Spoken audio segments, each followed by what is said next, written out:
wanted to see if you can tell us a little bit about the incident that more or less, that for lack of a better phrase, set you on your flying related journey or your interest in flight as it is. Tragic. And I wanted to see if you can, what you remember and your perspective on how that got you into flying, and then we'll take it from there and talk about an alternate perspective on the incident that here is. And we will say this though.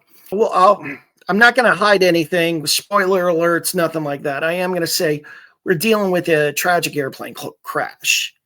If that's something you, our wonderful listeners and viewers, are not really into, feel free to go watch one of our other videos. However, if you want to see what happened, we're happy to share the story. Normally we'll sit here and we can joke around and be silly, and that's what we do. But this is a little bit more on point, and we're going to treat this with a little bit more solemnity and be respectful to the parties involved with this. So, Dad, why don't we go back to that day back in 1951 when you must have been about 3 years old at the time when that occurred. You got it. Right on, spot on. Well, our family went to an air show at Norfolk Municipal Airport, and one of the planes crashed. A little stunt plane, bright red, and that's basically the reason I wear the red shirt and hat, because just memory of that little plane. And he was doing a stunt whereby he would fly the plane inverted. Well, he would dive to the runway and invert the plane, and he'd come up and cut a ribbon, I guess the tail of the plane, that was being held aloft by a couple of Navy guys, because I have a clear image of them with the Dixie cup hats. Right. So were they holding it on poles or something? Yeah, they were just real long, narrow poles, and I remember the ribbon itself very vividly. It was actually two ribbons intertwined. One was metallic pink, and the other one sort of a metallic blue. So forgive me for interrupting, but so it almost looked like what you would see at the end of a race, almost. People like a finish line or something. That's what I mean. But it was up in the air, I don't know, maybe 15 feet on these poles they were holding. And he cut the ribbon, but the plane, when it got right up in front of us, that was a little bit further down the runway from us, but something happened and the plane just smacked into the runway. And I guess it slid a bit or something. My memory is very foggy on the details, but I do recall a huge explosion. It was right in front of us, a big ball of fire, actually. And by the time the crash trucks got there, and I only recall one truck, but by the time it got there, there was only small flames left in the wreckage, because most of the fuel, I think, was consumed by just that one huge fireball. And I think most of the airplane too, because it was a pretty small airplane. And I was just terrified. And I was screaming and screaming. And mainly enough, the show went on. But my parents, they hustled me to the car, and I couldn't quit screaming. I'd never seen anything like that before, and that was just terrible. And was it just because of the loud explosion, or? I don't recall. It wasn't a huge bang. It was more like a woof type of, because this thing had just went up like a gasoline explosion. It didn't make a whole lot of explosion noise. But I had nightmares for several weeks after. I don't recall anything about the nightmares, but my mother told me about them some years later. And after that, I was terrified of airplanes. Now, do you remember being terrified of the airplane itself? Never mind flying. There's no way in the world. Flight was just out of the question. I didn't want to get near an airplane. Right. Because they blow up. I saw one blow up. So it was one of those things. I did not want to be around an airplane. And anytime an airplane flew anywhere near our house, I would go out and watch it and make sure it got by and that it wasn't going to fall on me or the house or anything. Ugh.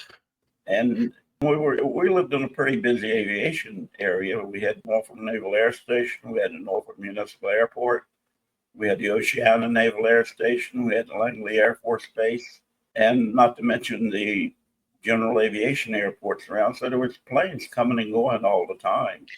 Well, if I may say this, though, going back to, if you were born in 48, June Right. of 48, and this occurred October of 51. I want to make sure forgive me. I want to make sure I have that correct. Rats. Hold on. Sorry. Yeah. Oh, you were 2.5 when that happened. It was 1950 when that happened. So you just 50, I thought it was 51. no, it's 50. I'm looking at the information right now.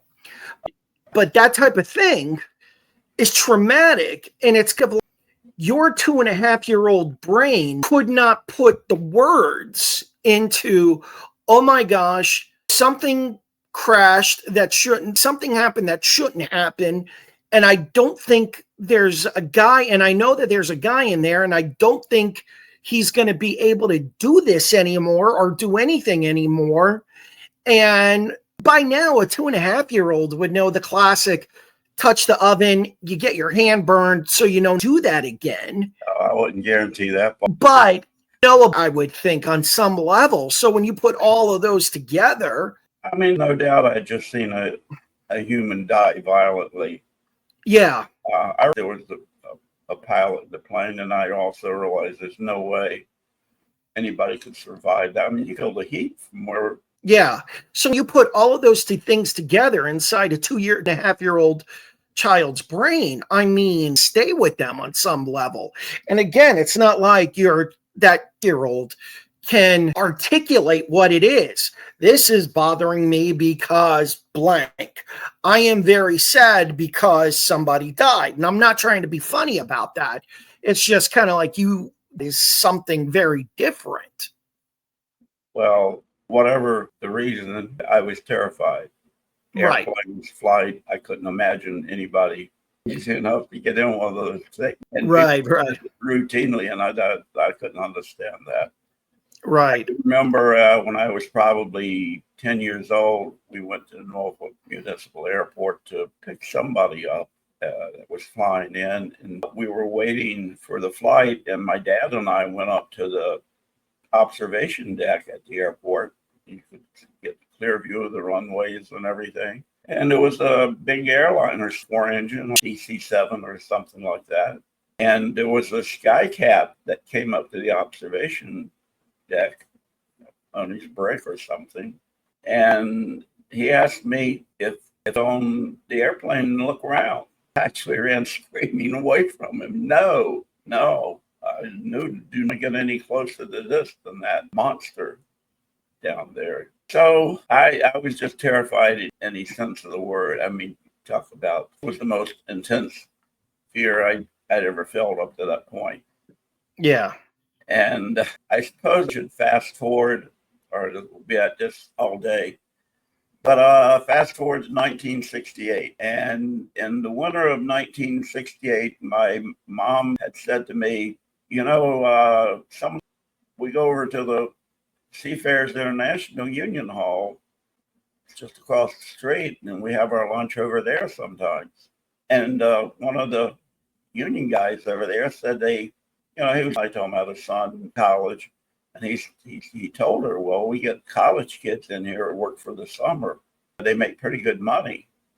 And she came home and told me about it, and I said, well, my merchant marine and joined the union, and a little bit more of a serious direction.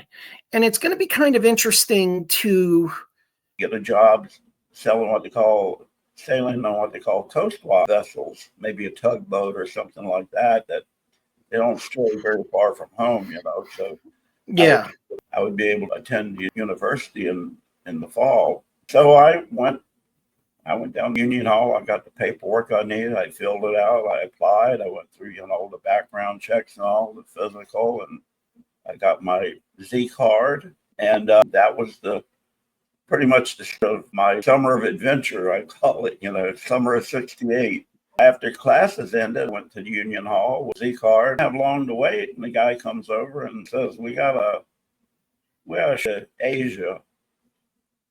You guys interested?" Now there was a group of old times, and I just was hanging out. I'd seen a from college. He was there, and I was talking to him, and there were 4 or 5 college guys there, and we were just talking, and he comes over and offers us 2 jobs on this freighter. So I asked him, there's a group of old timers over there. Those guys, they obviously have seniority. Don't they want to ship? And he said, no, they're waiting for European run. All right. So the first job was in the deck crew, and my buddy grabbed that real quick. And the next job was in the engine room. And I was, skeptical, hot and dirty place to spend your summer. But eventually I thought, well, this might not come around again. And I took it, even though it wasn't coastwise. So he gave us the paperwork and sent us over to the shipping representative. And it was for Waterman Steamship Company. So I drove over to the shipping agent's office, and they gave me the paperwork and had me sign the contract. And he handed me a ticket. He said, "It's in Wilmington, North Carolina, and they're waiting for you, your airline ticket." And I was like, "Whoa, wait a minute. Can't I take a bus?" He said, no, they're waiting for you, which not road, but the ship didn't sail for another week. They were still filling out the crew. So anyway, that's a different story. The summer of '68, I've got a chapter for every port. But Yeah. I went home and I packed, and Mom drove me to the airport, and I was sick of it. And finally, time to board the flight. You don't have jetways. It wasn't a jet. It was a twin-engine prop playing a small airliner, probably something like a Convair or Martin or something. It took them a while to a rubber band. Well, I'm telling you, it was all I could do to get on that thing, and it was. I sat in my seat, and the whole time, and we were only flying to Wilmington, North Carolina, but we did make a stop in High Point, which that I just could not see any sense in whatsoever. Why in the world are we going to High Point when we want to go to Wilmington? So they, some of the passengers got off, and they got some other guy, but it was just one more takeoff from the land that I didn't want to have to endure. And I tell people, if you could find that airplane, find that seat I was in, I'm pretty sure you'd find my fingerprints underneath the armrest, because I just had a death armrest the whole time. So anyway, well, we made it finally to Wilmington, and I took a cab to the docket area. Dark. By the time I got out of the cab, and it was just, I'd walk down the warehouses and it's pretty much pitch black except for security lights here and there. And I boarded the ship, and that starts a whole new adventure, a whole bunch of stories for another time. Right, but to kind of make a long story short, first time flying on your own. Right.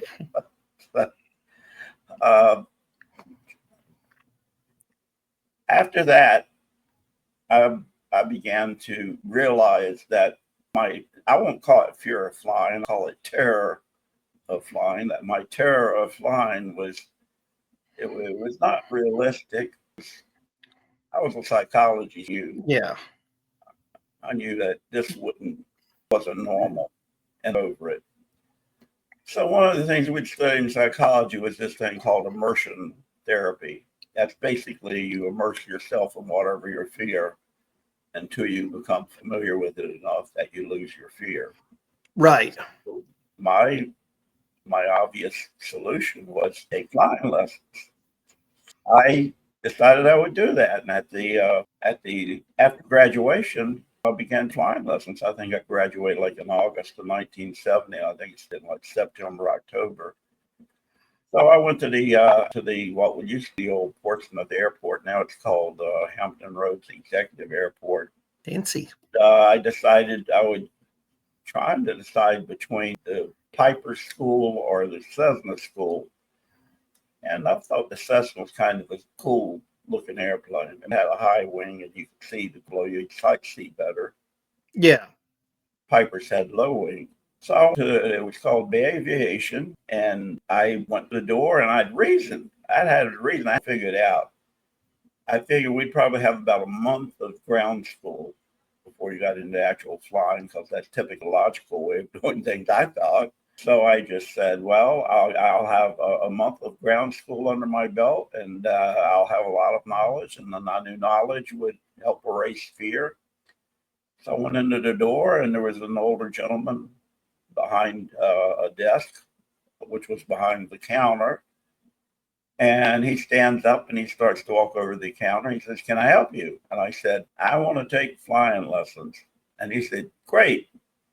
And he points out the window. He says, "You see that blue and white, that little blue and white plane out there?" I said, "Yes." He said, "Go get in the left seat and I'll send an instructor out in just a few minutes."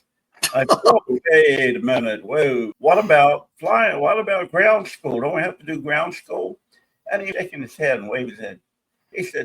He said, "All of that he take care of later. That's just so you can pass your written test." He said, and he gets this big grin on his face, and he goes like this. He said, "First we teach you to fly." And I was like, "Oh no!" But Oh, wow. he pointed to, and I went over to the little blue and white plane, and I got in the left seat, and I'm sitting there looking at the instrument panel, and I'm thinking, "Man, oh no, this thing looks like a toy. The control yoke looked like a plastic steering wheel on a little flimsy aluminum tube and I was just beside myself."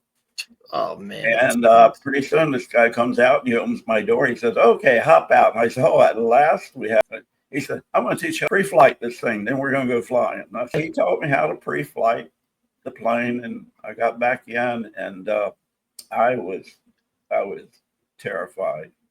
I can imagine. He took us. I was hardly in control of him, but Right. 2,000 to 3,000 feet, and he says, "Okay, well, you take the controls and do simple turns, and I'll tell you how to do it." I reluctantly did it, and I did what he said, kind of crudely, sure. And then we went back to the airport, and I guess the whole flight only lasted 20 minutes or so. But I booked a lesson for the following week, an hour's lesson, and I'd say 6 or 8 hours. 6th hour, I was probably, Yeah. by about the 8th hour, I'd gone from sheer terror to actually loving it. And that started a love of aviation and airplanes right then and there. So now we fast forward to May 14th, 1971. And we were doing lessons, had 2 solos. So a little bit of a crosswind on this particular day, and I was not real comfortable with it. I really didn't do crosswind landings all that well. But he gets out of the plane and says, "Give me 3 takeoff, 2 touch and goes, and full stop back at the school." And I was like, "Okay." And I took off into the crosswind. It really went. Landings weren't my greatest landings, but the first landing went all right, but the crosswind progressively worse. And so I had landed the second landing I had landed, and it floated. And I think too much flaps. I think maybe 20 degrees, and when you're in a crosswind, when things start getting a little Right.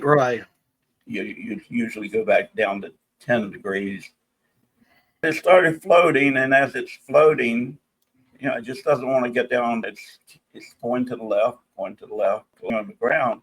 It was right over on the left edge of the runway, and so I had 20 degrees flaps, and normally you give it the throttle and you dump the flaps at rotating speed, as normal. But in this particular one, I was close to the edge of the runway. I was afraid I would drop the left wheel, and if I did that, I was afraid I would ground loop the plane. Oh, And jeez. I gave it the throttle and I started the flaps, but then quit because it came at rotation speed, and I was trying to concentrate too much on keeping the wheel on the runway. So eventually it lifted off, and I still had flaps down. The first thing I saw, and I'm going to put up a little picture here, I took in a MS Microsoft Flight Simulator. This one I didn't know. I just took this, copied this off the internet. But this is what I saw in front of me. It's called a tetrahedron, and it's basically a big wind vane. But it's not something you want to hit with an airplane. Right.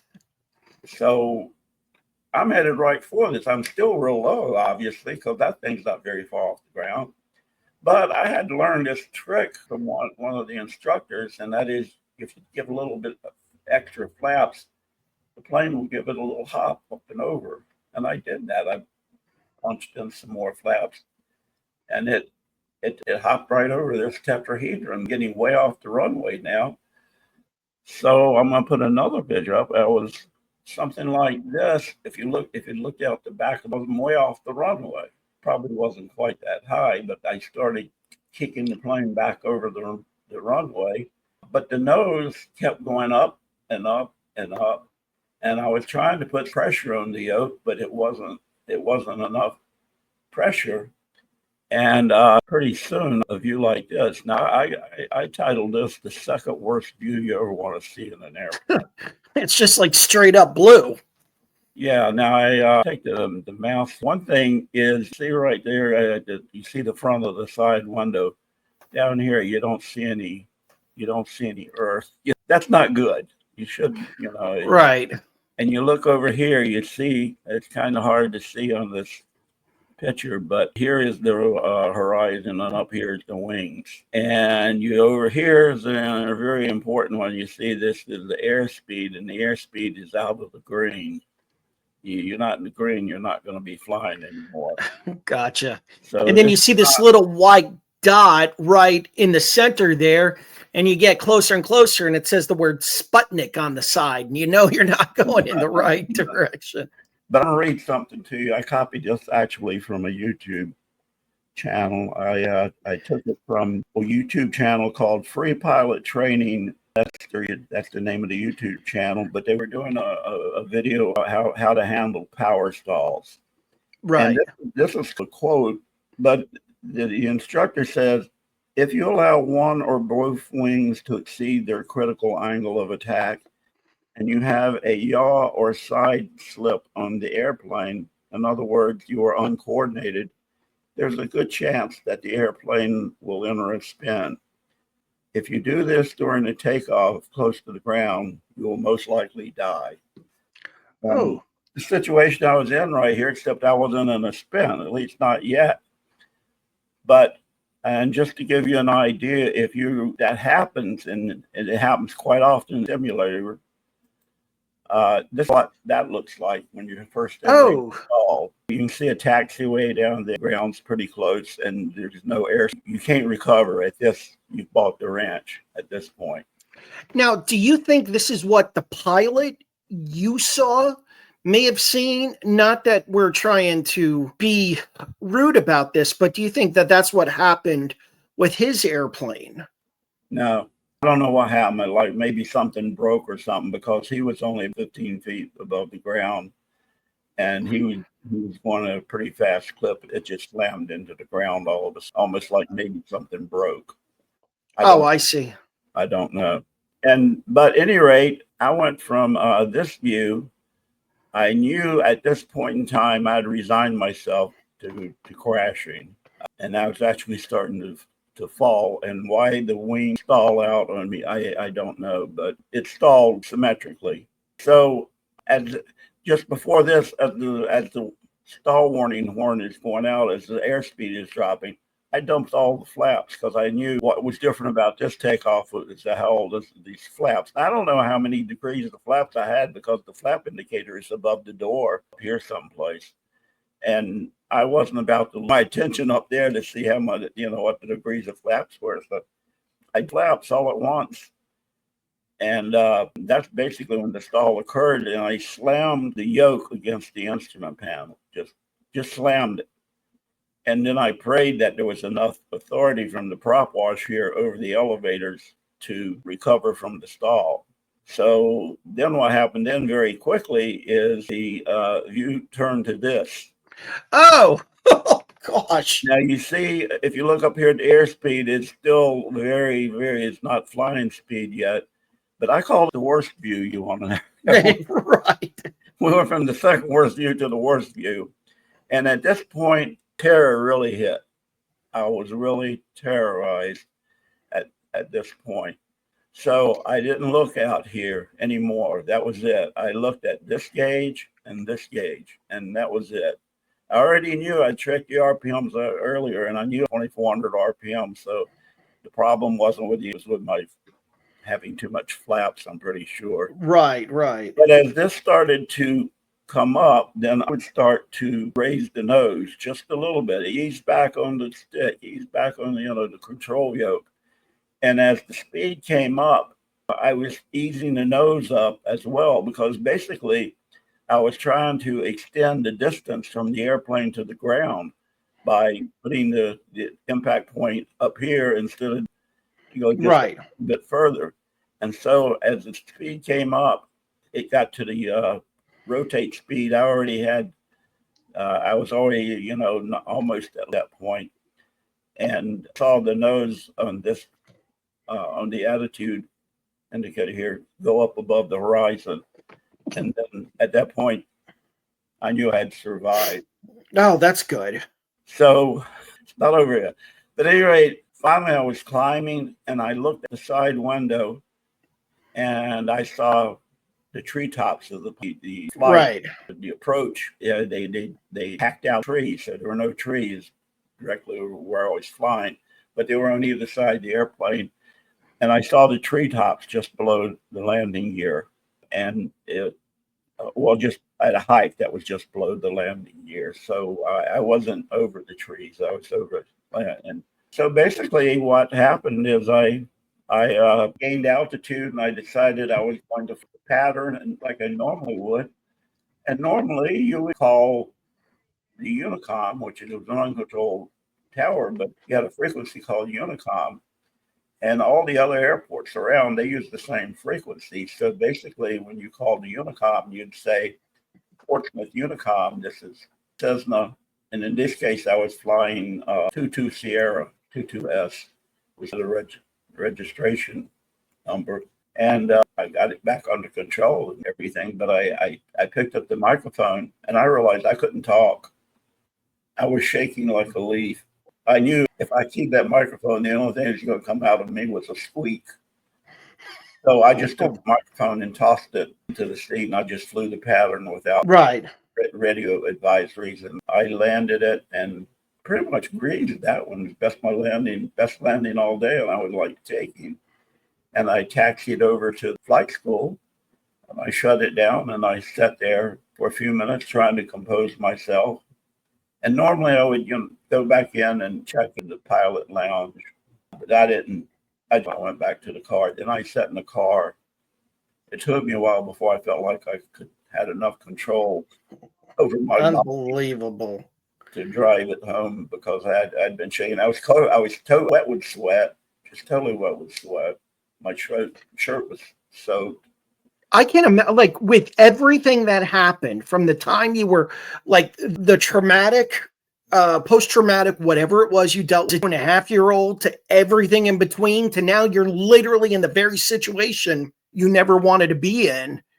Holy cow. Your body must have been just like your adrenaline must have been like coming out of you. I would have gone home, your body literally hum about 3 hours, and then drop off to sleep and not wake up till like the following week. Well, you might be asking the question, where's 444 Foxtrot figuring that? Well, 444 Foxtrot was the other trainer. They had two trainers. They had 22 Sierra, and they had 444 Foxtrot. 444 Foxtrot was a Cessna 150, but it was red. And so I was never comfortable because it was red, like the little stunt plane. Right, right. So I was not real with red airplanes, even at that stage of the game. And I also flew with a constant crab. And one instructor said, well, it had been crashed and it had been rigged improperly when it was rebuilt. But at any rate, on the calmest of days, you still keep significant amount of right rudder pedal and keep the hold the course. Unbelievable. I couldn't stand 444 Foxtrot, but it's just the coolest thing in the world. And the name sounded so like, it sounded more like a fighter, Yeah. Spitfire or a Mustang. And I mean, you almost growled, era and entering down what you say, Foxtrot entering the pattern. Yeah, you can hear Arlie Ermy shout that.